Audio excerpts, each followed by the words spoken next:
नमस्कार दोस्तों। राजस्थान के पर्यटकों में अब जो अगला भाग है उसका अध्ययन करेंगे। कल अपन ने पीछे के पर्यटक स्थल हैं प्रमुख प्रमुख उनका अध्ययन किया है। आज अपन लेंगे जैसलमेर जिले के किले और हवेलियों का जो शहर के नाम से जाना जाता है और गलियों का शहर के नाम से भी यह प्रसिद्ध है। पत्थर की टांगों के नाम से भी इस शहर को जाना जाता है। तो देखिए जैसलमेर के किला, यह किला है वो वर्ल्ड हेरिटेज साइट में शामिल कर लिया गया है, यानी वर्ल्ड हेरिटेज जो साइट है उसमें इसको शामिल किया गया है। थारम मरुस्थल पर यह बना हुआ है त्रिकुटा पर्वत पर। कौन से पर्वत पर है? त्रिकुट पर्वत पर खड़ा है यह किला। बहुत ही ऐतिहासिक लड़ाइयाँ देख चुका है, अनेक प्रकार की लड़ाइयाँ देख चुका है। सूरज की रोशनी जब इस किले पर पड़ती है तो ये पीले बलुआ पत्थरों से बना होने के कारण सोने जैसा चमकता है, इसलिए इस किले को नाम क्या है? सोनार का किला, यानी गोल्डन फोर्ट के नाम से भी इस किले को जाना जाता है। ध्यान रखना, सोनार किला। अगर स्वर्णगिरी आ जाएगा तो वहाँ पर जालोर का किला होगा। सोनार या गोल्डन फोर्ट आएगा तो जैसलमेर का। यहाँ पर डेजर्ट नेशनल पार्क भी है। थार रेगिस्तान के विभिन्न वन्य जीवों का सबसे महत्वपूर्ण आवास है यहाँ पर।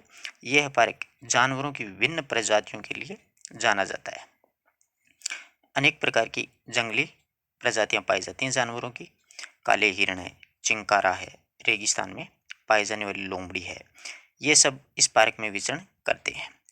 और लुप्त प्राय जो ग्रेट इंडियन बर्ड के नाम से जाना जाता है, जो दुनिया का सबसे बड़ी उड़ान भरने वाला पक्षी है, वो भी यहाँ पर देखा जा सकता है, ग्रेट इंडियन बर्ड। यह नेशनल पार्क जैसलमेर से 40 किलोमीटर की दूरी पर स्थित है। ध्यान रखना कितने किलोमीटर पर है? ये 40 किलोमीटर की दूरी पर स्थित है। पटवों की हवेली बहुत ही महत्वपूर्ण है, कई बार पूछी जाती है ये। इस हवेली के अंदर 5 हवेलियां हैं। पटवों की हवेली जो है वो 5 मंजिला है, जो कि गुमान चंद पटवा ने अपने 5 बेटों के लिए 1805 में बनवाई थी। गुमान चंद पटवा के द्वारा बनवाई गई थी। इसे बनाने में 50 साल लग गए थे, यानी 50 वर्ष का समय लगा था। जैसलमेर में सबसे बड़ी और सबसे खूबसूरत नक्काशीदार हवेली है पटवों की हवेली। 5 मंजिला संरचना और एक संकरी गली में गर्व से ये खड़ी हुई है। यद्यपि हवेली अब अपने उस भव्य महिमा को खो चुकी है, तथापि कुछ चित्रकारी भी है इसमें। कांच का काम भी किया हुआ है तथा अंदर की दीवारों पर ये सारी चित्रकारी वगैरह देखी जा सकती है। तन्नोट माता का मंदिर जैसलमेर में है। थार की वैष्णो के नाम से भी जाना जाता है, रूमालो वाली देवी के नाम से भी जाना जाता है। ये बाटी राजपूत नरेश तणुराव तन्नू जी ने विक्रमी संवत 828 ईस्वी में तन्नोट माता के मंदिर बनवा करके मूर्ति की स्थापना करवाई थी।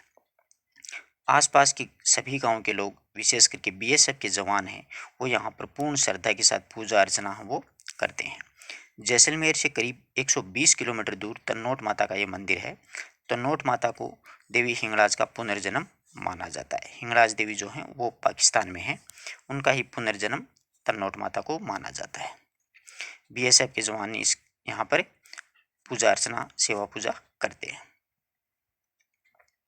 रामदेव जी का मंदिर, ये तो विश्व प्रसिद्ध है। रुणेचा बाबा रामदेव और रामसा पीर का पुण्य स्थल है। रामदेवरा मंदिर है।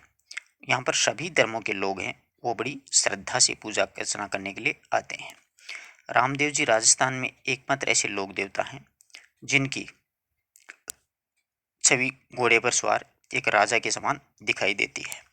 ये हिंदू और मुसलमान एकता के प्रतीक भी माने जाते हैं। वैसे भी राजस्थान के जनमानस में 5 पीरों की प्रतिष्ठा है, उनमें से रामसा पीर का विशेष स्थान है। यानी 5 पीर जो हैं उनमें रामदेव जी महाराज का महत्वपूर्ण स्थान है। पोखरण से 12 किलोमीटर की दूरी पर जोधपुर जैसलमेर मार्ग पर रामदेवरा मंदिर है वो स्थित है। रामदेव जी का जो जन्म हुआ था मित्रों, वो उडुकासमेर बाड़मेर में हुआ था। अधिकांश लोग ये मानते हैं कि यह मंदिर भगवान राम को समर्पित है, पर वास्तव में ये प्रसिद्ध संत बाबा रामदेव जी को समर्पित है। यह मंदिर बाबा रामदेव जी के अंतिम विश्राम का स्थल माना जाता है। सभी धर्मों के लोग यहाँ पर यात्रा करने के लिए आते हैं तथा यहाँ पर अगस्त और सितंबर के बीच में रामदेव मेले के नाम से एक बड़ा लोकप्रिय मेला आयोजित किया जाता है और बड़ी संख्या में भक्त यहाँ पर आकर के रात भर भक्ति अर्चना करते हैं। ठीक है, यह है रामदेव जी। बड़ा बाग की छतरियाँ जैसलमेर के राजवंशों के शमशान घाट हैं वैसे। ये एक विशाल उद्यान है जो भाटी राजाओं की स्मृति में समेटे हुए है। बड़ा बाग जैसलमेर के उत्तर में 6 किलोमीटर की दूरी पर स्थित है, जिसे बड़ा बाग भी कहा जाता है। इस बगीचे में जैसलमेर राज्य के पूर्व राजाओं की शाही छतरियां बनी हुई हैं।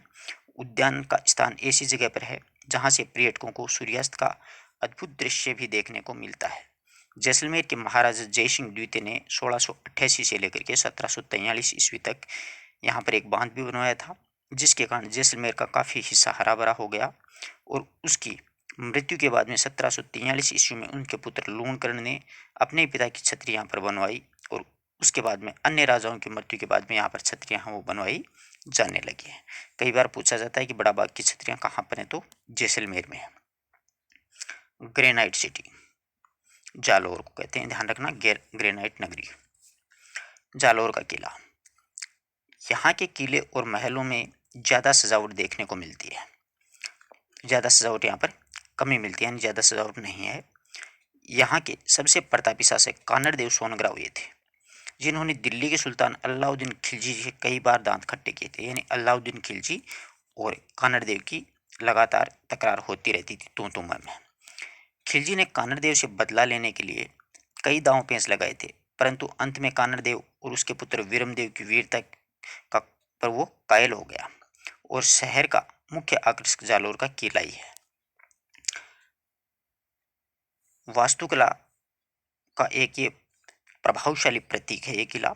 ऐसा माना जाता है कि 8वीं या 10वीं शताब्दी में के बीच में इस किले का निर्माण किया गया था। किला लगभग 336 मीटर की ऊंचाई पर खड़ी पहाड़ी के ऊपर स्थित है और नीचे शहर का एक अति सुंदर दृश्य पेश करता है।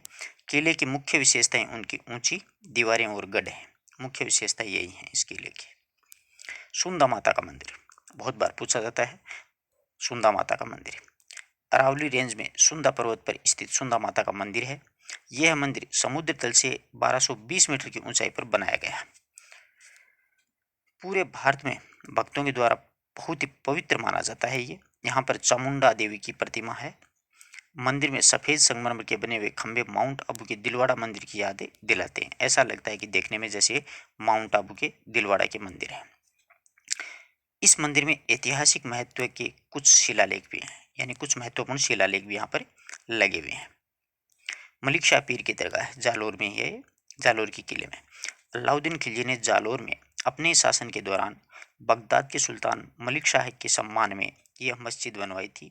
यह मस्जिद अपनी अनूठी स्थापत्य कला के लिए प्रसिद्ध है। इसकी बनावट है गुजरात में बने भवनों से काफ़ी प्रभावित है, यानी वास्तुकला वो देखने में ऐसा लगता है कि जैसे गुजरात के भवन बने हो। झालावाड़, तो देखिए झालावाड़ का जो किला है, यहाँ के शासक अचलदास खिलजी जब मालवा के शासक होशंग शाह से हार गए थे। अचलदास खिलजी की जो वचनिका वो शिवदास गार्डन के द्वारा लिखी गई है। तो अचलदास खिलजी जब मालवा के शासक होशंग शाह से हार गए तो यहाँ की राजपूत महिलाओं ने खुद को दुश्मनों से बचाने के लिए जोहर कर लिया। यूनेस्को की विश्व धरोहर सूची में ये शामिल है। ये किला 6 पहाड़ी किलों में से एक पहाड़ी में, और जल किले का प्रतीक गागरोन का किला राजस्थान की शान है। जलदुर्ग कई बार पूछा जाता है, तो गागरोन का किला क्या है, जलदुर्ग की श्रेणी में आता है। ये काली सिंधु और आहू नदियों के संगम पर बना हुआ है। किले की भव्य सुंदरता को एपलक निहारने का मन करता है, यानी बहुत ही सुंदर है। किले के बाहर सूफी संत मीठे शाह की दरगाह कई बार पूछी जाती है। मीठे शाह की दरगाह कहाँ है, तो ये गागरोन में है। मुहर्रम के महीने में वार्षिक मेले का आयोजन यहाँ पर होता है। गागरोन के किले का निर्माण बिजलदेव ने 12वीं शताब्दी में करवाया था। 3 नदियों के संगम यहाँ पर देखने के लिए पर्यटक अक्सर आते रहते हैं। ठीक है। भवानी नाट्यशाला, इसका निर्माण 1921 ईस्वी में हुआ था। यह नाट्यशाला कई यादगार नाटकों तथा सांस्कृतिक जो कार्यक्रम होते हैं उनकी मूक गवाह है, यानी चुपचाप खड़ी है। इसमें पहले नाटक खेले जाते थे। ऐसा माना जाता है कि संपूर्ण विश्व में ऐसी सिर्फ 8 नाट्यशालाएं हैं। शेक्सपियर के लिखे नाटक यहाँ पर खेले जाते थे। तो पूछा जा सकता है कि राजस्थान में ऐसी कौन सी नाट्यशाला है जिसमें शेक्सपियर के द्वारा लिखे हुए नाटक भी खेले गए हैं, तो भवानी नाट्यशाला झालावाड़। विदेशी पर्यटक इसे देखने के लिए बड़ी रुचि रखते हैं। यह नाट्यशाला नाट्य और कला जगत में स्थापत्य कला का उत्कृष्ट उदाहरण है। इसमें घोड़ों और रथों के मंचों पर प्रकट होने का रास्ता है। यह भूमिगत मार्ग के द्वारा बनवाया गया है। इसकी ये अनूठी विशेषता है। इसमें एक मतलब भूमिगत मार्ग है। सूर्य मंदिर, जिसे 7 सहेलियों के मंदिर के नाम से भी जाना जाता है। झालावाड़ का जुड़वां शहर एक झालरापाटन नजदीकी है, जिसे सिटी ऑफ द वेल्स कहते हैं, यानी घंटियों का शहर, यानी घंटियों का शहर भी कहा जाता है। यहाँ पर बहुत से मंदिर होने के कारण सुबह शाम मंदिरों में घंटियों की स्वर ध्वनियाँ सुनाई देती हैं, इसलिए इसे क्या कहा जाता है, घंटियों का शहर कहा जाता है। 10वीं शताब्दी में बना हुआ 17 फीट ऊंचा भगवान शिव को समर्पित सूर्य मंदिर झालरापाटन में सर्वाधिक मनोहरकारी मंदिरों में से एक है। और इस मंदिर के शिखर पर पद्मनाभ या फिर सूर्य मंदिर के रूप में लोकप्रिय उड़ीसा की कोणार्क सूर्य मंदिर के समान उत्कीर्ण किया गया। जैसा उड़ीसा के कोणार्क में जो सूर्य मंदिर है, ठीक वहाँ की जो मूर्ति है उसी प्रकार की मूर्ति है वो झालरापाटन के सूर्य मंदिर में है। यहाँ की आदमकद मूर्तियों को देख करके पर्यटक हतप्रद रह जाते हैं, यानी आश्चर्यचकित रह जाते हैं। इतनी सुंदर और सजीव मूर्तियाँ उकेरी गई हैं। बौद्ध गुफाएं और स्तूप, झालावाड़ के में सबसे प्रसिद्ध कोल्वी की गांव में एक बौद्ध की गुफा है। ये कई बार पूछा जाता है, काफ़ी महत्वपूर्ण प्रश्न है कि राजस्थान में कौन सी जगह पर प्राचीन बौद्ध गुफाएं हैं, तो कोल्वी में है। कोल्वी गांव का नाम है। इन गुफाओं में सबसे प्रभावशाली हैं ये बुद्ध की विशाल प्रतिमा और उत्कीर्ण स्तूप संरचना है। झालावाड़ से लगभग 90 किलोमीटर की दूरी पर है। 90 किलोमीटर की दूरी पर स्थित ये भारतीय कला के सर्वश्रेष्ठ जीवंत नमूने पाए जाते हैं। पर्यटक विनायक और हथियागोर गांव के पास गुफाओं में का भी अवलोकन करने के लिए जाते हैं। यानी विनायक और हथियागोर गांव में ये जो गुफाएं हैं उनको देखने के लिए भी पर्यटक वो अक्सर जाते रहते हैं। ये तो कैसा भी परीक्षा हो आप देख लेना चाहिए। तालछापर पर अभ्यारण्य का प्रश्न पक्का पूछा जाता है कि कृष्ण मृगों के लिए प्रसिद्ध अभ्यारण्य कौन सा है, तो तालछापर है। तो देखो, तालछापर में उछलते कूदते अटखेलियां करते हुए छोटे छोटे मृग और शावक यानी हिरण के जो बच्चे हैं वो पर्यटकों का मन मोह लेते। बहुत ही अच्छा सुंदर दृश्य होता है। काले हिरणों की ये सेंचुरी छापर गांव में है। कहाँ पर है? छापर एक गांव का नाम है, वहां पर है, जो कि जयपुर से 210 किलोमीटर की दूर और चूरू के सुजानगढ़ की तहसील में स्थित है। तालछापर अभ्यारण्य, काले हिरण का यह अभ्यारण्य खुले मैदान और बड़े पेड़ तथा लताओं से आच्छादित है। यहाँ हिरणों के साथ में रेगिस्तान की लोमड़ी है, जंगली बिल्ली को भी देखा जा सकता है। पक्षी प्रेमियों के लिए यहाँ पर चील है, आइबीज है। दक्षिण यूरोप और मध्य एशिया में पाए जाने वाले सारस है, क्रेन है, चकवा है, कबूतर है आदि देखने को मिलते हैं। स्पेशली ये कृष्णमृगों के लिए ही जाना जाता है। और यहाँ पर एक मोथिया नामक की घास भी पाई जाती है, ये भी ध्यान में रखना। ये घास पौष्टिक होती है, जो हिरणों के लिए काफी लाभदायक होती है, फायदेमंद होती है। मोथिया घास। मंडावा, ये झुंझुनू जिले में है। प्राचीन समय में मध्य पूर्व और चीन के मध्य का प्राचीन व्यापारिक मार्ग का एक मुख्य केंद्र था मंडावा। यहाँ से सामान का आदान प्रदान किया जाता था और यहाँ के ठाकुर नवल सिंह ने नवलगढ़ और मंडावा पर शासन किया था। नवलगढ़ और मंडावा पर, नवलगढ़ के पास में ही है। मंडावा में एक किला बनवाया गया है और किले के चारों ओर नगर बसाया गया है। यहाँ अनेक बड़े व्यापारी आकर के बस गए हैं। इन्होंने अनूठी अद्भुत अजब गजब की हवेलियों की नींव रखी थी और इसी नगर को पर्यटकों का आकर्षण का केंद्र बना दिया गया है। इस किले के भित्ति चित्र हैं, कांच का काम है तथा आकर्षक मेहराबदार द्वार हैं और भगवान कृष्ण के चित्रों से सुशोभित किया गया है। यानी यहाँ पर जो हवेलियाँ हैं उनकी दीवारों पर महाभारत है, रामायण है, उनसे संबंधित चित्र हैं वो उकेरे गए हैं। खेतरी महल, ये झुंझुनू जिले में स्थित है। झुंझुनू का खेतरी महल कला और वस्तु संरचना को सर्वोत्कृष्ट उदाहरणों में से एक माना जाता है। इसे झुंझुनू के हवा महल के रूप में जाना जाता है। तो झुंझुनू का हवा महल किसे कहेंगे? खेतरी महल को कहेंगे। 1770 ईस्वी में इस महल का निर्माण कार्य हुआ था। आश्चर्यजनक तथ्य यह है कि खेतरी महल में कोई जो रखिया द्वार नहीं है, फिर भी इसमें हवा महल के नाम से जाना जाता है। जैसे हवा महल में 953 जाली जो रोके हैं उनसे हवा होती है, परंतु खेतरी महल में ऐसा कुछ भी नहीं है, फिर भी हवा महल के नाम से जाना जाता है। खेतरी महल का ये अनोखापन हवा के अबाध प्रवाह हेतु व्यवस्थित रूप से बनाए गए भवनों के निर्माण के कारण महल के लगभग सभी कक्षों में सुव्यवस्थित स्तंभ और मेहराब एक दूसरे से जुड़े हुए हैं, जो कि किले को शानदार समृद्ध रूप प्रदान करते हैं। मेहराबदार हैं, गुंबद हैं, ये बनाए गए हैं खेतड़ी महल में। सिद्धानाथ जी का आश्रम लक्ष्मणगढ़ में है। तो अमृतनाथ जी महाराज के शिष्य परंपरा में संत श्री श्रद्धानाथ जी के द्वारा स्थापित ये आश्रम लक्ष्मणगढ़ सीकर के रेलवे स्टेशन के पास में स्थित है। इस आश्रम में श्रद्धानाथ जी के सानिध्यमय जीवन की झांकी श्रद्धालुओं को देखने को मिलती है। ये आश्रम श्रीनाथ संप्रदाय का एक मुख्य केंद्र माना जाता है, यानी नाथ संप्रदाय है उनका मुख्य केंद्र है। हजरत कमरुद्दीन शाह की दरगाह, हजरत कमरुद्दीन शाह की दरगाह नेहरा पहाड़ की तलहटी में खेतरी महल के पश्चिम में स्थित झुंझुनू में ये कमरुद्दीन शाह की दरगाह एक खुला व्यवस्थित परिसर है, जिसमें मस्जिद और मदरसा है। प्राचीन भित्ति चित्र अभी भी देखे जा सकते हैं। इनके मध्य में सूफी संत कमरुद्दीन शाह की अलंकृत दरगाह भी स्थित है। नवलगढ़, इसको हवेलियों का शहर भी कह सकते हैं अपन। झुंझुनू और सीकर के बीच में स्थित नवलगढ़ अपनी सुंदर हवेलियों के लिए प्रसिद्ध है। यहाँ कई फिल्मों की शूटिंग भी की गई है, जिसमें कुछ भारतीय तथा कुछ विदेशी फिल्में भी हैं। यहाँ का आकर्षक किला ठाकुर नवल सिंह ने बनवाया था और इसके पास में स्थित रूपनिवास उद्यान तथा फुहारों से सुशोभित है। रूपनिवास उद्यान बहुत ही प्रसिद्ध है यहाँ का। लक्ष्मणगढ़ का किला, ये बेड़ की पहाड़ी पर स्थित है। लक्ष्मणगढ़ नगर में यह किला गौरवशाली स्थापत्य का नमूना है। पूरे विश्व में यह स्थापत्य कला का अनूठा उदाहरण है, जो कि यहाँ पर बिखरी चट्टानों के टुकड़ों को संजो करके बनाया गया था और जिसके शिखर पर चढ़ करके नीचे बसे लक्ष्मणगढ़ का विहंगम दृश्य दिखाई देता है। ये बेड़ की पहाड़ी पर शिखर से 25-30 किलोमीटर की दूरी पर है।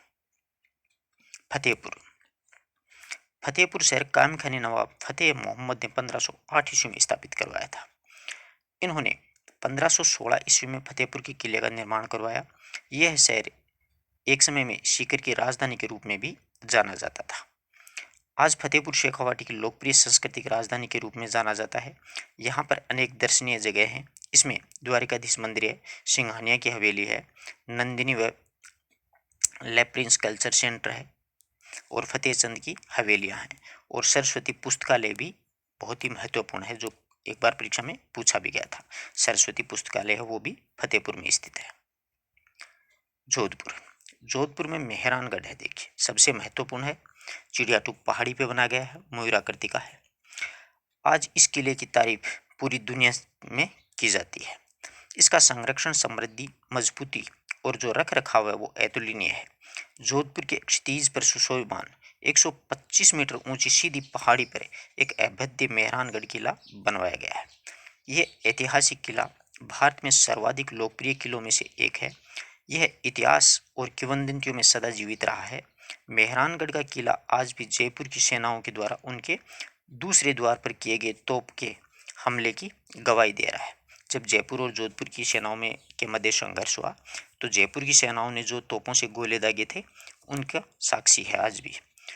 किला अपने उत्तम मेहराबदार झरोखों, नक्काशीदार पट्टिकाओं, सजावटी द्वारों और मोती महल, फूल महल और शीश महल की चित्रित दीवारों के लिए जाना जाता है। इसमें महत्वपूर्ण ये महल है, अक्सर परीक्षा में पूछ ले जाते हैं। ये जसवंत थड़ा, तो देखिए ये जसवंत सिंह की याद में सरदार सिंह के द्वारा बनवाया गया, जिसे राजस्थान का ताजमहल भी कहा जाता है। 19वीं शताब्दी में निर्मित श्वेत संगमरमर का आकर्षण स्मारक जसवंत सिंह द्वितीय को समर्पित है। इसका निर्माण उनके उत्तराधिकारी सरदार सिंह के द्वारा करवाया गया था और इसे राजस्थान का ताजमहल भी कहा जाता है। ध्यान रखना, अच्छा प्रश्न है, या ऐसे प्रश्न अक्सर परीक्षाओं में उठा लिए जाते हैं। मंडोर, मंडोर जोधपुर के राठौड़ों की पहले राजधानी हुआ करता था।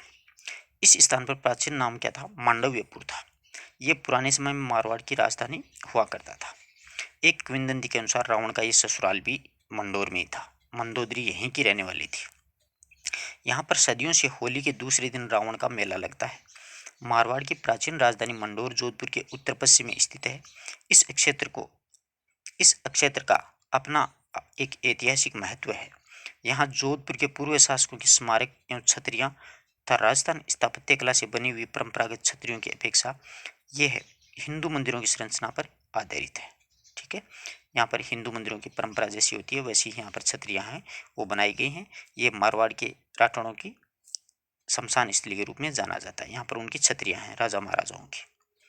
कायलाना झील जोधपुर में है। तो देखिए, जैसलमेर रोड पर कृत्रिम झील कायलाना एक सुंदर पिकनिक स्थल है। ये कैनवास के चित्रों जैसी दिखती इस झील की रमणीयता अविस्मरणीय है।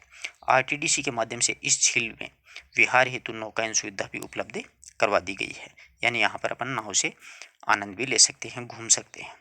माचे सफारी उद्यान जैसलमेर मार्ग पर कायलाना झील से लगभग 1 किलोमीटर दूर एक माचे सफारी उद्यान स्थित है। यह एक पक्षी विहार है।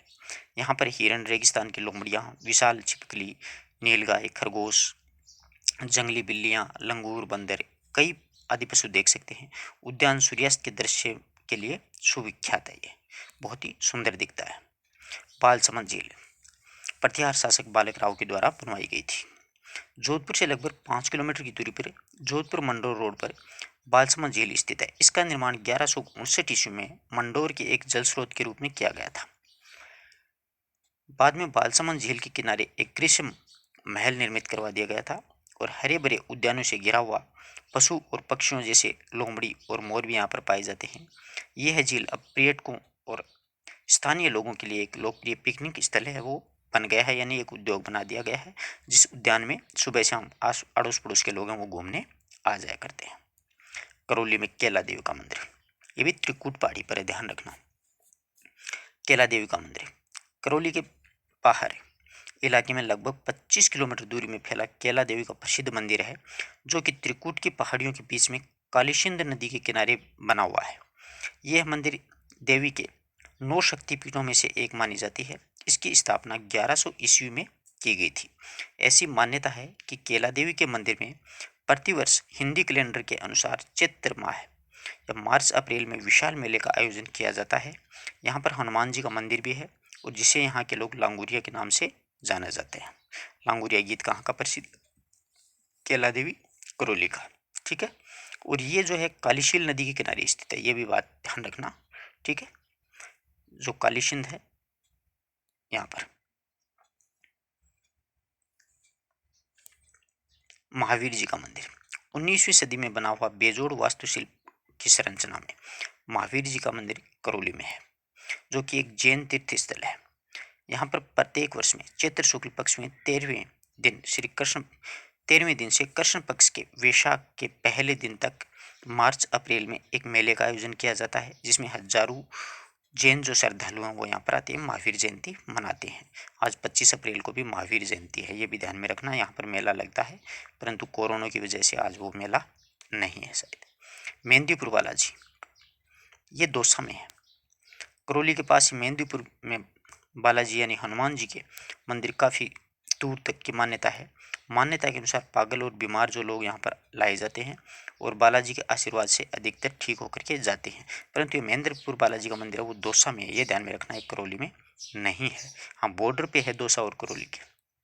कोटा, कोटा में कोटा बैराज ये बांध है। कोटा बैराज राजस्थान राज्य के चंबल नदी पर निर्मित सबसे महत्वपूर्ण जल संग्रहण स्थलों में से एक है।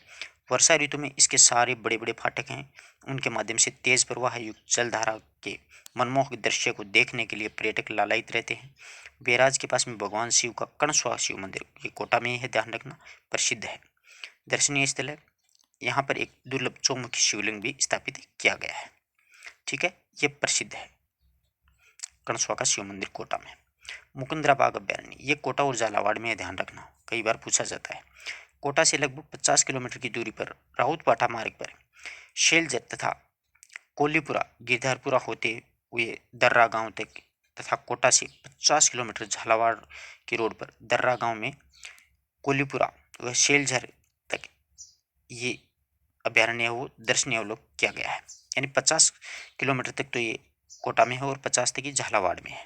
100 किलोमीटर क्षेत्र में फैला हुआ है ये, तो कोटा और झालावाड़ दोनों में है। ये अभ्यारण्य संघन वन क्षेत्र हैं।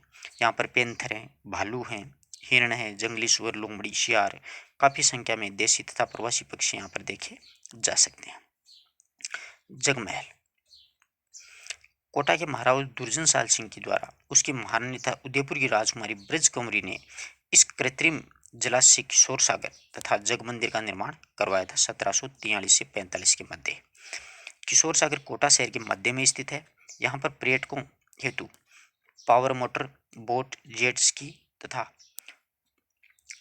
बच्चों हेतु अन्य जल क्रीड़ाएं में वाटर जोरवनी बॉल और बनाना बोट आदि की सुविधा की गई है। यानी इसमें आराम से आप घूम सकते हो, बोट की व्यवस्था की गई है। इसके अतिरिक्त यहाँ पर सायंकाल में laser film and sound show का आयोजन भी किया जाता है। यानी अच्छी अच्छी ध्वनियाँ बजाई जाती हैं, संगीत बजाए जाते हैं। स्थान कोटा के मुख्य पर्यटक स्थलों में से एक है। ठीक है। अबेड़ा महल काफी प्रसिद्ध है कोटा में। अबेड़ा महल का निर्माण 18वीं शताब्दी में करवाया गया था। यह महल शाही आरामगाह की दृष्टि से कोटा से 8 किलोमीटर की दूरी पर निर्मित करवाया गया है। इसमें राजकुमारी धीरदेय के द्वारा पानी का एक कृत्रिम जलाशय भी निर्मित करवाया गया है। कौन है? धीरदेय के द्वारा। इससे ज्यादा वन्य जीव पक्षी और आकर्षित हो सके। महाराज उमेद सिंह द्वितीय के शासनकाल में इस जलाशय में मगरमच्छ की विभिन्न प्रजातियों को पाला जाता है। अबेड़ा महल तालाब इसी के कारण प्रसिद्ध है। ठीक है ना। अबेड़ा महल वो अबेड़ा तालाब के कारण ही काफी प्रसिद्ध है। मगरमच्छ की प्रजातियां अनेक यहाँ पर प्रजनन उसका करवाया जाता है। नागौर। नागौर में सबसे प्रसिद्ध लाडनू में आपने जैन विश्व भारती यूनिवर्सिटी सुनी होगी, वो है। तो लाडनू में बनी हुई साड़ियाँ पूरे भारत में कॉटन की साड़ियों से बेहतरीन किस्म की मानी जाती हैं, बहुत ही प्रसिद्ध हैं। ये थोड़ी कॉस्टली यानी महंगी तो हैं, परंतु क्वालिटी बहुत अच्छी है इनकी, तथा इनके चटक रंग और मुलायम कपड़े के लिए पसंद की जाती है। इनका कपड़ा बहुत ही मुलायम होता है। जैसे देखिए कपड़ा कई होता है वो शरीर को काटने लग जाता है, परंतु ये कपड़ा काफी मुलायम होता है। जैन धर्म का महत्वपूर्ण केंद्र और अहिंसा तथा करुणा के आध्यात्मिक केंद्र के रूप में जाना जाने वाला लाडनू 10वीं शताब्दी में बसाया गया था। इसका अपना एक समृद्ध इतिहास है लाडनू का, जिसमें जैन धर्म, आध्यात्मिकता और शुद्धि का प्रतीक जैन विश्व भारती विश्वविद्यालय एक प्रसिद्ध शिक्षा का केंद्र भी है। विश्व विख्यात संत आचार्य श्री तुलसी लाडनू के थे। आचार्य तुलसी कहाँ के थे? लाडनू के रहने वाले थे। आगे देखो बड़े पीर साहब की दरगाह। सुप्रसिद्ध पवित्र स्थान होने के कारण नागौर में बड़े पीर साहब की दरगाह को 17 अप्रैल 2008 को एक संग्रहालय के रूप में दर्शनार्थ खोल दिया गया है। ठीक है। 17 अप्रैल 2008 को खोला था। दरगाह में सबसे ज़्यादा प्रसिद्ध और लोकप्रिय दर्शन योग्य सुशोभित वस्तु यहाँ पर रखा गया एक कुरान शरीफ है, जिसे हजरत सैयद सैफुद्दीन अब्दुल जिलानी के द्वारा सुनहरी शाही में लिखा गया है। ये कुरान जो शरीफ है ये हजरत सैयद सैफुद्दीन अब्दुल जिलानी के द्वारा सुनहरी शाही में लिखा था। इसके साथ ही उनकी छड़ी और पगड़ी भी दर्शनीय है। यहाँ के दर्शक पुराने भारतीय सिक्के हैं तथा सन 1805 ईस्वी के रखे गए हैं, उनको देख सकते हैं अपन। तथा इनके साथ ही इब्राहिम लिंकन की छवि के साथ अमेरिकी सिक्के भी यहाँ पर देखे जा सकते हैं। ये महत्वपूर्ण मुख्य बातें हैं यहाँ पर देखने के लिए। उनकी पगड़ी पड़ी है, उनकी छड़ी भी पड़ी है, साथ ही साथ में सिक्के भी पड़े हैं पुराने, और अमेरिकी सिक्के भी देखे जा सकते हैं। जोहड़ा नागौर। जोहड़ा नागौर है हरिराम बाबा का प्रसिद्ध मंदिर है। यहाँ पर नागौर तहसील में स्थित जोहड़ा एक छोटा सा गांव है। प्रसिद्ध सूफी संत बाबा हरिराम की जन्म स्थली होने के कारण काफी प्रसिद्ध है। प्रत्येक वर्ष हिंदी माह भाद्रपद की चतुर्थी यानी पंचमी को जनवरी फरवरी के अवसर पर जोहड़ा में लगभग 1-2 लाख श्रद्धालु आते हैं। यहाँ आने वालों में दिल्ली, हरियाणा, पंजाब, राजस्थान और यूपी सभी जगह के लोग यहाँ गांव में प्रत्येक वर्ष होने वाले बड़े सालाना मेले में आते हैं।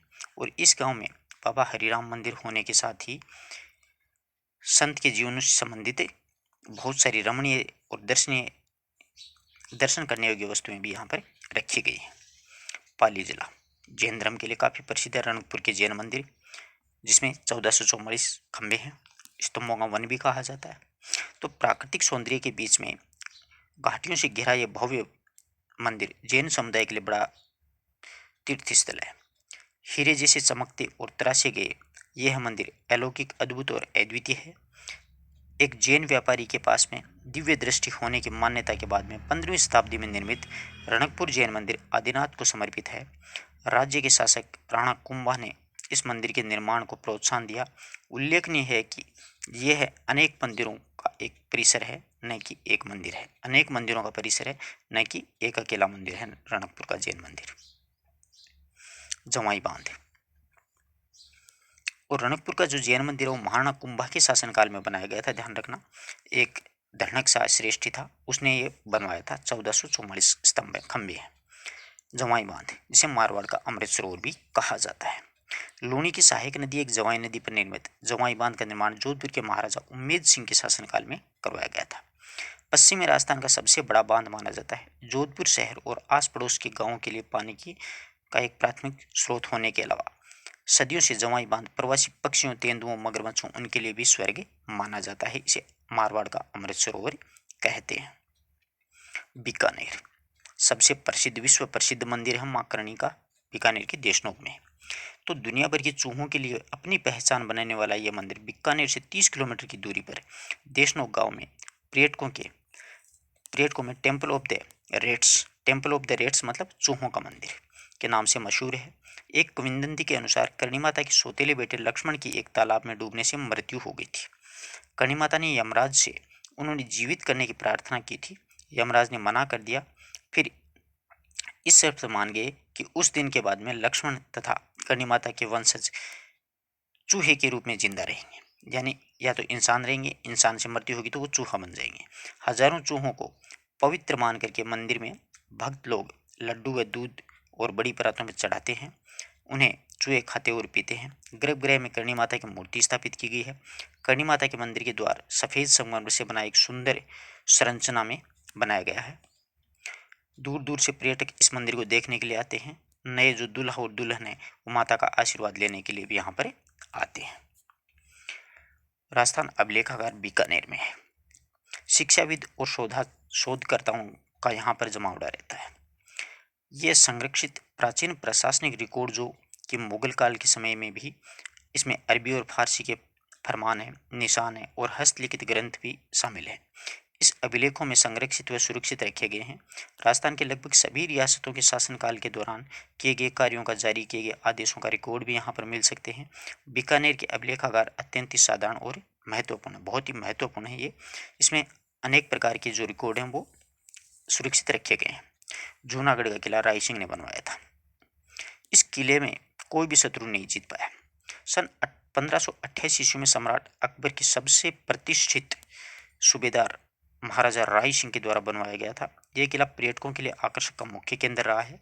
इसमें बने हुए लाल बलुआ पत्थर, संगमरमर के शानदार महल, प्रांगण, बालकोनियां, छतरियां, मंडप, खिड़कियां आदि अपनी अद्भुत कला को दर्शाती हैं। लालगढ़ पैलेस और म्यूजियम, महाराजा गंगा सिंह ने 1902 ईस्वी में इस भव्य राजमहल का निर्माण करवाया। अपने स्वर्गीय जो पिता हैं लाल सिंह, उनकी स्मृति में करवाया गया था लालगढ़ पैलेस का। यह वास्तुशिल्प की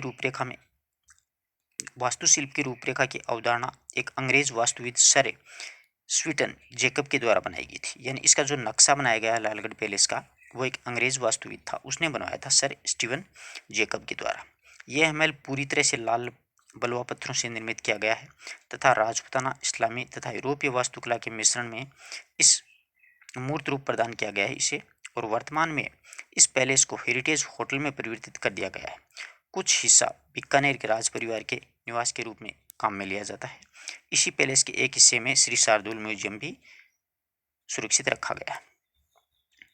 कोलायत हिंदुओं का महत्वपूर्ण तीर्थ स्थान है, जहां हर साल दूर दूर से श्रद्धालु मंदिर के दर्शन करने के लिए आते हैं। कोलायत में कपिल मुनि का आश्रम है।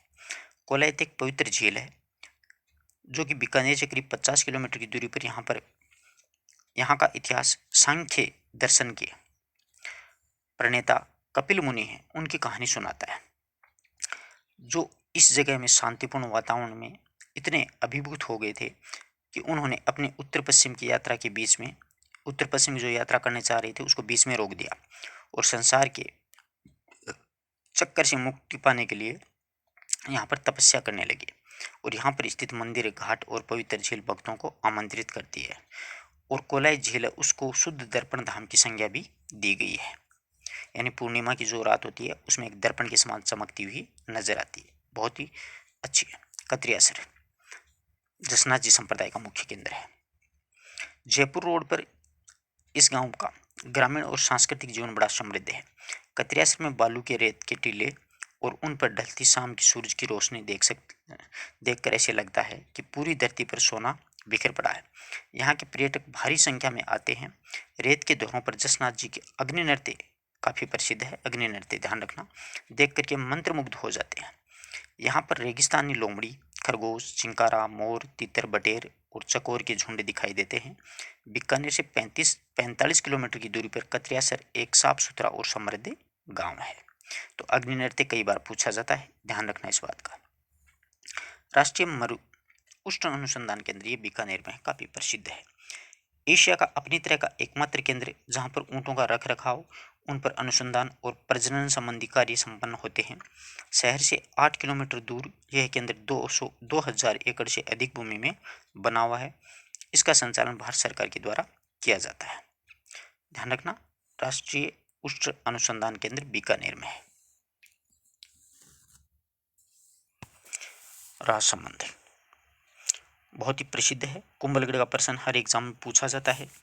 तो देखिए, मेवाड़ के सशक्त, सबल और समृद्ध योद्धा महाराणा प्रताप की जन्मस्थली उदयपुर से उत्तर की तरफ लगभग 84 किलोमीटर की दूरी पर जंगलों के बीच में मेवाड़ क्षेत्र में चित्तौड़ के बाद दूसरा सर्वाधिक महत्वपूर्ण किला कौन सा है? कुंभलगढ़ का किला है, पहला चित्तौड़ का है। महाराणा कुंभा के द्वारा इसको 15वीं शताब्दी में बनवाया था। यह किला अरावली की पहाड़ियों की गोद में बसा हुआ है। मेवाड़ को शत्रुओं से बचाने व सुरक्षित रखने के लिए इस किले में की महत्वपूर्ण भूमिका रही है। यानी जब चित्तौड़ छिन जाता था तो यहाँ के राज परिवार है वो कुंभलगढ़ आ जाता था। जब बनवीर ने विक्रमादित्य की हत्या कर दी, चित्तौड़ के किले पर कब्जा कर लिया था, तो मेवाड़ के महाराणा उदय सिंह को उसके बाल्यकाल में इसी किले में पनाह मिली थी और महाराणा प्रताप का जन्म स्थल भी यहीं पर हुआ था। महाराणा प्रताप का जन्म वो कुंभलगढ़ के किले में हुआ था। इसके कारण लोगों की भावनाएं इस किले से जुड़ी हुई हैं। कुंभलगढ़ का किला है अति सुंदर, विहंगम और दृश्य प्रस्तुत करता है। किले की दीवारें इतनी मजबूत और इतनी चौड़ी हैं कि 8 घुड़सवार एक साथ इस पे चल सकते हैं और लगभग 36 किलोमीटर क्षेत्र में फैली हुई है। 36 किलोमीटर लंबी है। चीन की दीवार के बाद में दूसरी बड़ी दीवार मानी जाती है कुंभलगढ़ की। 19वीं शताब्दी में महाराणा फतेह सिंह के द्वारा इस किले का नवीनीकरण करवाया गया था, यानी इसके कुछ सुधार किए थे। राजसमंद झील बहुत ही प्रसिद्ध है। विश्व युद्ध के दौरान राजसमंद झील को लगभग 6 वर्षों तक इंपीरियल एयरवेज के द्वारा समुद्री विमान आधार के रूप में उपयोग में लिया गया था। राजसमंद झील को राजस्थान में सबसे पुराने राहत कार्यों में से एक माना जाता है, यानी जो अकाल राहत कार्य संचालित होते थे उनमें एक माना जाता है। तथा इस कार्य के लिए उसमें लगभग 40 लाख रुपए खर्च हुए थे राजसमंद झील को बनाने के लिए। इस झील की परिधि है वो 22.5 स्क्वायर किलोमीटर, गहराई 30 फीट तक, जल ग्रहण क्षेत्र तालाब लगभग 524 स्क्वायर किलोमीटर के दायरे में आता है, यानी काफ़ी बड़ी है। इतनी लंबी चौड़ी परिधि में फैली होने के बावजूद भी यह माना जाता है कि यह झील भीषण तथा व्यापक रूप से फैले सूखे के कारण सूखे के समय में जो गर्मी होती है इसमें सूख जाया करती है। जैसे ही सन 2000 में सूखा पड़ने के कारण यह एक विशाल घाटी की सूखी सतह है और दरारों भरे कीचड़ के समान बन गई थी। यानी जब बरसात नहीं होती है तो ये झील वो बिल्कुल सूख जाती है और एक कीचड़ के समान नजर आती है। हल्दी घाटी है, विश्व प्रसिद्ध जगह है। यह है स्थान मेवाड़ के महाराणा प्रताप और अकबर के बीच में जो युद्ध लड़े गए थे उसके लिए प्रसिद्ध है। उदयपुर से 40 किलोमीटर की दूरी पर इस घाटी की मिट्टी हल्दी के रंग जैसी पीली है, इसीलिए इसका नामकरण वो क्या पड़ा है, हल्दी घाटी पड़ा है। अरावली, हल्दी घाटी अरावली की पहाड़ियों में स्थित है। 1536 ईस्वी में युद्ध में महाराणा प्रताप के गौरव और शौर्य को दर्शाने वाली हल्दी घाटी उनके प्रिय घोड़े चेतक की समाधि भी यहाँ पर बनी हुई है। ये बलीची गांव में बनी हुई है, ध्यान रखना। चेतक की समाधि कहाँ पर है, बलीचा गांव में, जो भी राजसमंद में। सवाई माधोपुर का रणथंभौर का किला विश्व प्रसिद्ध है। यहाँ के चौहान शासक हमीरदेव शासक रहे थे। यह किला रणथंभौर राष्ट्रीय उद्यान क्षेत्र के अंदर ही आता है। किले की 3 तरह पहाड़ों की प्राकृतिक खाई बनी हुई है जो इसे मजबूत और अजेय बनाती है। ऐसा माना जाता है कि इसका निर्माण चौहान राजा रणथंभन देव के द्वारा करवाया गया था। खानवा युद्ध में घायल महाराणा सांगा को इलाज के लिए इसी दुर्ग में लाया गया था। रणथंभौर का उल्लेखनीय किला चौहान शासकों के द्वारा 10वीं और 11वीं शताब्दी में बनवाया गया। आदर्श सामरिक स्थान होने के कारण ये दुश्मन को खाड़ी में रोके रखने के लिए उपयुक्त है। मुस्लिम आक्रमणकारी अलाउद्दीन खिलजी ने इस किले की घेराबंदी की थी। तब ये किला राजघराने की महिलाओं ने यहाँ पर जोहर किया, ऐतिहासिक घटना का साक्षी भी बना था।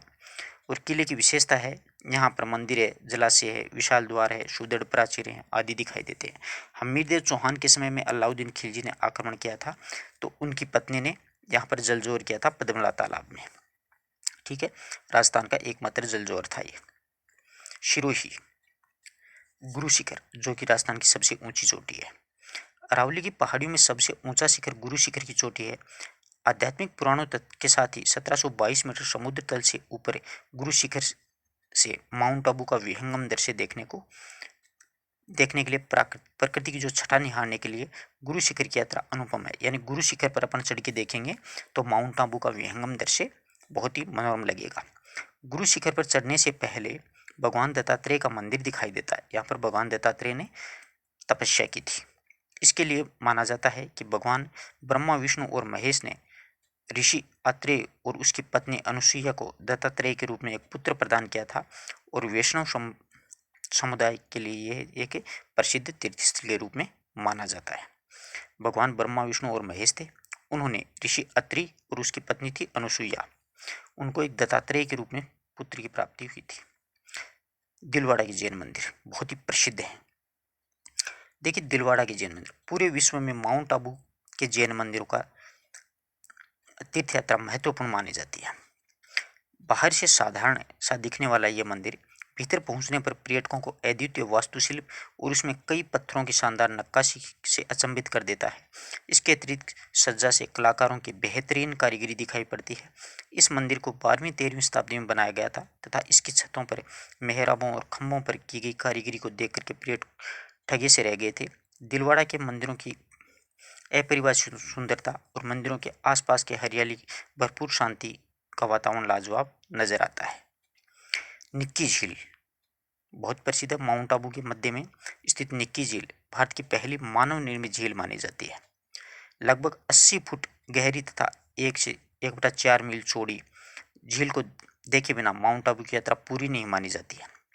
कई किंवदंतियां हैं इन झील के पीछे कि इस झील को देवताओं ने अपने नाखूनों से खोद कर बनाया था, इसलिए इस झील का नामकरण नक्की यानी नाखून नक्की झील पड़ा है।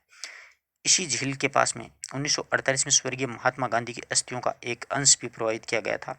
उसके बाद में गांधी घाट का निर्माण करवाया गया था। प्राकृतिक प्रेमियों और फोटोग्राफ्स के लिए ये झील का साफ सुथरा पानी, हरी भरी वादियाँ और चारों ओर तरफ से प्राकृतिक छटा रोमांचक कल्पित तथा अद्भुत अंश और स्वप्निल और तृप्त करने वाले हैं तथा इस आकर्षण भरे स्थल को देखने को बाध्य करते हैं। यानी काफ़ी अच्छा सुंदर दृश्य है। यहाँ से देखेंगे तो अपन टोंक बिसलपुर बांध बहुत ही प्रसिद्ध है। ये विग्रहजात चतुर्थ के द्वारा बनवाया गया था। तो देखिए, राजस्थान राज्य की राजधानी जयपुर के लिए जीवनदायिनी के रूप में पहचान बनाने वाला बिसलपुर बांध एक गुरुत्व बांध है जो कि बनास नदी पर निर्मित किया गया है। यह है राजस्थान के टोंक जिले के देवली कस्बे के पास में है। इस बांध का निर्माण 1999 में पूरा किया गया था तथा तभी से यह बांध राज्य के कई क्षेत्रों में पानी सप्लाई करने के लिए बहुत ही महत्वपूर्ण स्रोत है। इसका निर्माण तो 1153 के आसपास हो गया था, परंतु बाद में इसका पुनर्निर्माण किया गया था। यह मिसप्रिंट है कि 1999 में पूरा हुआ था। सुनेरी कोठी यह काफ़ी प्रसिद्ध है, कई बार पूछी जाती है सुनेरी कोठी कहाँ पर है, तो टोंक में है। टोंक का मुख्य आकर्षण 19वीं शताब्दी में सुनेरी कोठी गोल्डन मेंस जो कि नजरबाग रोड पर बड़ा कुआं के पास में बनी हुई है। इमारत अपने बाहरी स्वरूप को साधारण लगती है, लेकिन इसके आंतरिक भाग की बहुरंगी स्वर्ण रंगों की शाही झलक इसके नाम से मेल खाती है। शीश महल या सुनहरी कोठी या फिर शीशे के शोभायमान कमरा, मीनाकारी सौंदर्य उत्कृष्ट इसके नमूने हैं।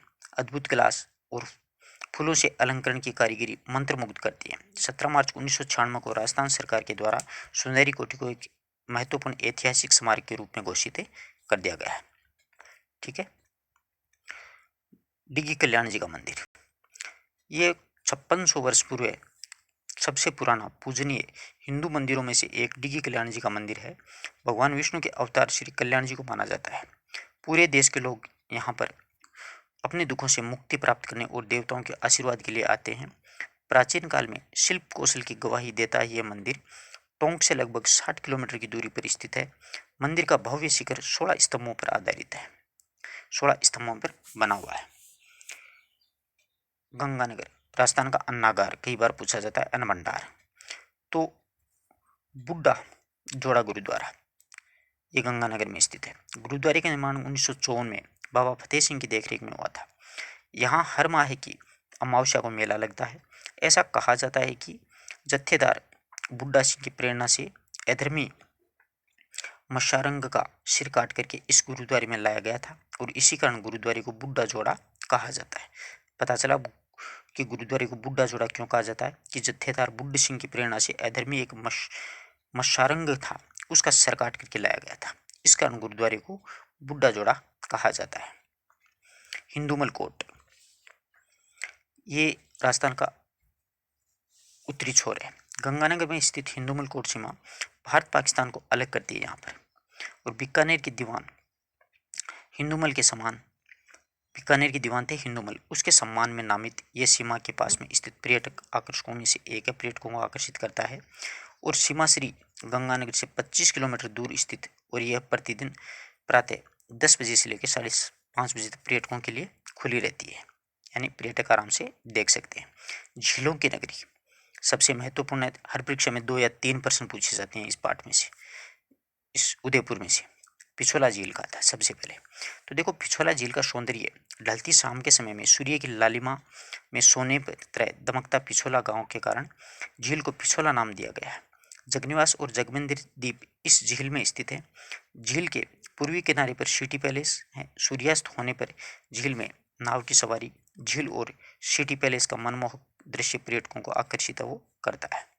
फतेह सागर झील ये पिछोला झील के उत्तर में पहाड़ों में और वन संपदा के किनारे स्थित रमणीय झील है। यह नहर के द्वारा, एक नहर है उसके माध्यम से पिछोला झील है वो फतेह सागर झील से जुड़ी हुई है। झील के मध्य में सुंदर उद्यान है। गार्डन के साथ साथ एक द्वीप पर उदयपुर की सौर वेधशाला भी है। पहले कनौट बांध कहा जाता था इस झील को, फतेह सागर झील को पहले कनौट बांध कहा जाता था क्योंकि इसका उद्घाटन है ड्यूक ऑफ कनौट के द्वारा किया गया था। ठीक है, ड्यूक ऑफ कनौट के द्वारा उद्घाटन करने के कारण इसे कनौट बांध कहा जाता था। फतेह सिंह ने इसका पुनर्निर्माण करवाया, इसलिए फतेह सागर झील। सहेलियों की बाड़ी, सहेलियों की बाड़ी उदयपुर का एक लोकप्रिय पर्यटन स्थल है जो महाराणा संग्राम सिंह द्वितीय के द्वारा महिलाओं के लिए बाग बगीचे के रूप में निर्मित करवाया गया था। एक छोटे से संग्रहालय के साथ में इसमें संगमरमर के हाथी, फंवारे, मंडप, कमल कुंड जैसी कई आकर्षक वस्तुएं देखने को मिलती हैं। भारतीय लोक कला मंडल उदयपुर में ये देवीलाल सामर के द्वारा स्थापित करवाई गई थी। भारतीय लोक कला मंडल उदयपुर का एक सांस्कृतिक संस्थान है। राजस्थान, गुजरात और मध्य प्रदेश की सांस्कृतिक त्योहार, लोक कला, लोकगीतों के लिए समर्पित है। लोक संस्कृति के प्रचार के अलावा ये एक संग्रहालय है जो कि राजस्थानी संस्कृति के विभिन्न शोरूमों पर लोक कलाकृतियों का प्रदर्शन ये करता है। नागदा उदयपुर तो 6ठी शताब्दी के अंश में समाहित लिए नागदा उदयपुर से 22 किलोमीटर दूरी पर स्थित है। अरावली की पहाड़ियों की गोद में बसा नागदा जटिल नक्काशीदार शस्त्र बाहु का मंदिर नागदा में है। सास बहू का मंदिर जिसको बोलते हैं, जो कि आम लोगों के लिए सास बहू के मंदिर के नाम से पहचाना जाता है। 9वीं-10वीं शताब्दी में निर्मित किए गए इस मंदिर का वास्तुशिल्प अतुलनीय है। इसको तोरण द्वार अद्भुत बताया गया है। अब देखिए इसके महत्वपूर्ण प्रश्न। मेयो कॉलेज की स्थापना कब हुई थी? 1875 में। अपने कल वीडियो में पढ़ा था। केवलादेव पष्टी राष्ट्रीय उद्यान भरतपुर में किस गढ़ के लिए कर्नल जेम्स टोड ने कहा है कि यदि उन्होंने राजस्थान में एक जागीर की पेशकश की जाएगी तो मैं उस गढ़ को चुनूंगा, तो यह है भैंसरोड गढ़ को कहा था। हवा महल का निर्माण 1799 में प्रताप सिंह के द्वारा करवाया गया था। श्रीनाथ जी का आश्रम कहाँ पर स्थित है? ये श्रद्धानाथ जी का आश्रम कहाँ पर स्थित है? ये अभी अपन ने पढ़ा था, सीकर के लक्ष्मणगढ़ में स्थित है। मानगढ़ धाम राजस्थान स्वतंत्र संग्राम का क्या महत्व है? ये बांसवाड़ा में हुआ था, है ना, मानगढ़ धाम। ऐसे छोटे छोटे जो प्रश्न है इसको आप अगर सोल्व करोगे, एक बार पुस्तक पढ़ोगे, एक बार वीडियो देखोगे तो पूरा कॉन्सेप्ट क्लियर हो जाएगा। धन्यवाद दोस्तों।